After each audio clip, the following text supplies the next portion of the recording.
I would marry you, I say. Naturally, the entire party goes silent. The bottom drops out of my stomach.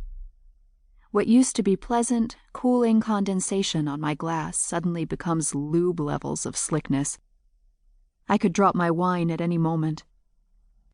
Worst of all, Pari Sadashiv is looking at me. In the small group of 4 people standing around the useless fireplace of an acquaintance's apartment, Pari's green eyes are the only ones that matter. "Don't be ridiculous, Rachel," Chrissy says with a laugh. "No one would believe you. You'd have INS on you in an instant." I manage to smile a little bit when Chrissy and her friend Chase laugh.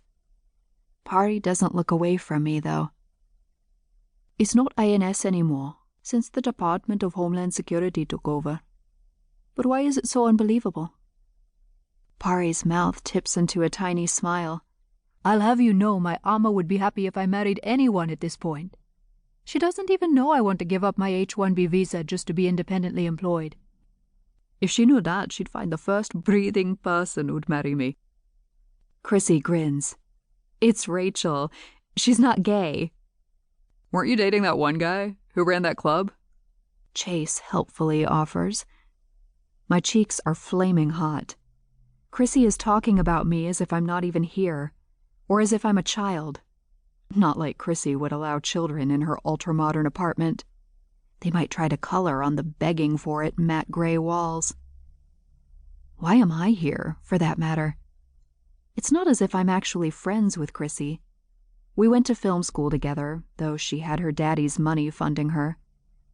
The tiny production company I work for is too precarious to risk upsetting one of Hollywood's inheriting golden girls, though.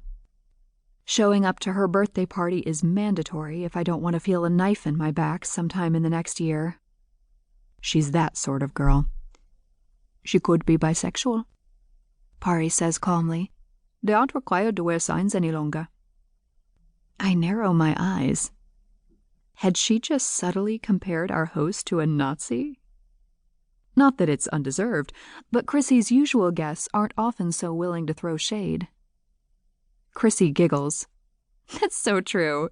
You know, I kissed a girl once, at a sorority party. I was so drunk." I turn my wine glass in my hands. "Was that the night the Jell-O shooters wouldn't set, so you bought a brand new trash can and poured them all in together?"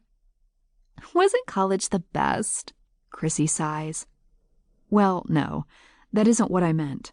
More like how half our friends nearly gave themselves alcohol poisoning that night. 50 grand in student debt well spent in order to learn to never mix alcohols. Lovely.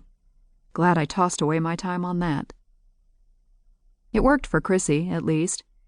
After graduation, she took a job as an assistant in her father's studio, and has spent the last 3 years making money, working her way up rapidly to assistant director.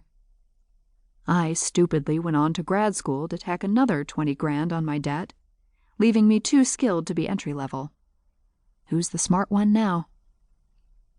I knock back the last of my red wine so I can say, "I'm going to get a refill." I wave my glass as I leave. Maybe I'll live wildly and mix wines. At least the kitchen is quiet. Chrissy, or her catering company, set up a dizzying array of snacks and wine near the picture window in the living room. The sparkling lights of Los Angeles spread beneath the window as C-list stars compare casting call notes. No one wants to be so passé as to hang out in the kitchen. I like my wine cold, though. To be honest, I like silence better, as well as not having to look at the orgy of food that's laid out. I open the glass-fronted fridge and snag the bottle of wine I've hidden for myself. I hope Chrissy has a drawer full of takeout menus somewhere, or that she has the DoorDash app loaded on her front page, because otherwise I'll have to admit she lives on cucumber water and plain Greek yogurt. My jealousy probably isn't healthy. "Thank you for saying you'd marry me." I yelp and spin, because I'm graceful like that. I try to clap my hand to my chest, but cold wine splashes over my knuckles instead. Jesus! "I'm sorry to startle you." to keep listening to this audiobook. I've left you a link in the description so you can do it, at no cost thanks to Audible's 30-day free trial.